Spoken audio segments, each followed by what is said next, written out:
지금 정청래 대표 민주당이요. 전당원 투표에 들어갔습니다.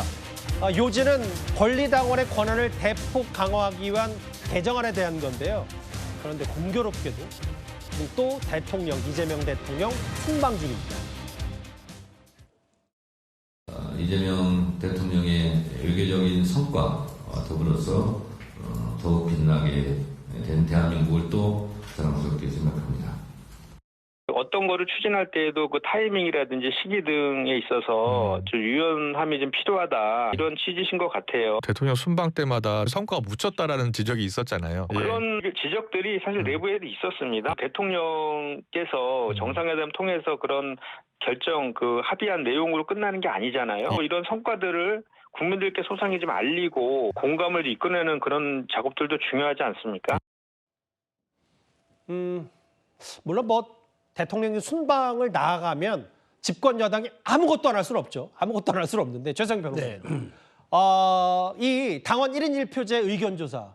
이것도 삭제와 변경 아니야. 당내에서도 여러 말들이 많았었는데 공교롭게 대통령 순방 중이기 때문에 전당원 투표 관련된 말들이 좀 당내에서도 있는 모양이더라고요. 왜 순방 때 정청래 대표는 저렇게 본인의 주목도를 높일 저런 이슈들을 꼭 꺼내들을까? 그러다 보니까 이번에도 또냐라는 이제 그런 지적들이 당내 게시판에도 있다고 그래요. 예. 근데 저는 이렇게 봅니다. 지금 정청래 대표가 오히려 저는 이 대통령이 없는 이 시기에 본인이 당원 주권주의를 내세우면서 이거를 주도할 수 있는 제도들을 차곡차곡 빌드업해 나가는 과정이 아닌가, 저는 이렇게 좀 의구심이 드는데요. 왜냐하면 지금 이게 권리당원 투표를 높이겠다 그러면 권리당원을 그러니까 전체 당원을 대상으로 하면 누가 이걸 반대하겠습니까? 당연히 당원 권리를 높여주겠다는데 여기 반대 사람 없겠죠. 당연히 여론조사 좋게 나올 겁니다. 그런데 이게 왜 좀 민감하게 받아들이냐면 당대표 선거나 각급 당직자 선거도 있겠지만 중요한 건 내년 6월에 지방선거 때 공천권을 가진 당대표가 권리당원의 역할을 이렇게 대폭 끌어올리고 그 권한을 위임하는, 이걸 지금 주도한다는 게 당에서 민감하게 반응하는 겁니다. 정청래 대표의 연임 가능성이 높아진다. 다시 도전하면 그런 민심들이, 정확히는 당심들이 반영됐을 때 이 말씀하시는 거죠? 그렇죠. 그게 이제 기저에 깔려 있다 보니까 당내에서도 여기에 대한 반발들이 나오고 있는 겁니다.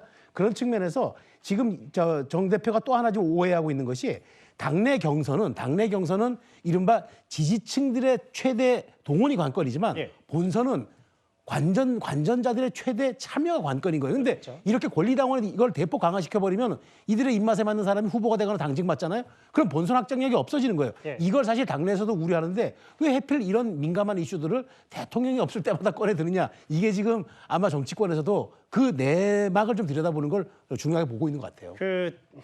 저희가 한번 모아봤는데 공교롭게도, 근데 사실 공교로운 우연이 많아지면 뭔가 누군가가 봤을 땐 의도가 있는 거냐는 비판도 동시에 나올 수가 있어요.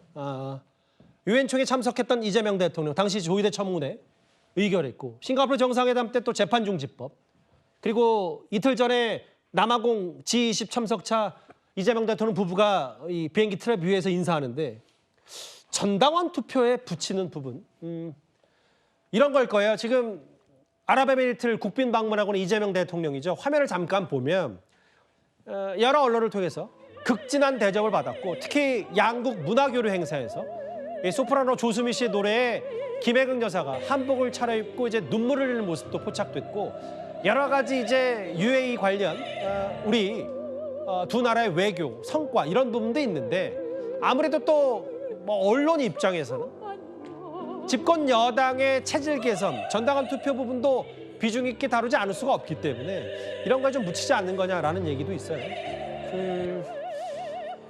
김재룡 대변인, 더민주혁신회의, 이른바 외곽 친명 최대 조직이라고 하는 원칙 없는 범법은 당원 신뢰 무너뜨린다. 글쎄요, 이제 이 정도 되면은 당에서 생각이 좀 많아지는 거 아닙니까? 정말로 이게 아무래도 명청 갈등 혹은 여러 가지 것들이 그냥 단순히 호사가들이 갈등만 부추긴다고 단언할 수는 없을 것 같아서요. 저는 당에는 다양한 생각을 가진 사람들이 모여있는 곳이 집합체이기 때문에 여러 의견들이 존재할 수 있다고 봅니다. 그런데 한 가지 변하지 않는 사실은 당은 당원들의 총의를 모아서 진행하는 것이고 당원들의 주권은 그만큼 강화되어야 된다. 당원 주권을 가장 세게 말씀하신 분은 지금 이재명 대통령이 당 대표 시절에 이 말씀을 굉장히 많이 하셨어요. 그러니까 당원들에게 어떻게 하면 더 많은 권한을 줄 것인가 하는 부분에 대한 논의는 그동안 우리 민주당에서 끊임없이 제기되었던 사안들입니다. 그리고 예. 특히 이번에 이제 대의원과 권리당원의 그 관계를 어떻게 정리해 갈 것인가 하는 부분에 있어서 지금 현재가 20대 1이라는 가치를 부여하고 있는데 이 부분은 이 과거부터 점차적으로 줄여와서 현재의 20대 1까지 된 겁니다. 과거에는 100대 1, 60대 1 되던 시절들도 있었어요. 알겠습니다. 그런데 예. 지금의 이 사안이 대통령이 순방 중에 이 사안을 물었기 때문에 그것도 의견을 수렴하고 있기 때문에 이것이 문제다. 이렇게 말씀 주실 수 있는 분들도 있을 수 있을지 모르겠습니다만 당은 내년 지방선거도 또 하나씩 차곡차곡 준비해야 될 상황은 있다. 그런 차원에서 지금 당원 당규를 지금 이 전당원 투표를 통해 가지고 개정 바로 직접 하는 것이 아니라 알겠습니다. 당원들이 예. 어떤 생각을 갖고 있는지 묻는 것 그것은 당에서 충분히 할 수 있는 일이다. 저는 그렇게 보고 있습니다. 알겠습니다. 미묘한 게 계속 겹치면 여러 가지 생각들이 드는데 순방 와중에 전당원 투표 논란이 언론이 제기한 게 아니라 당내에서 불거진 얘기입니다.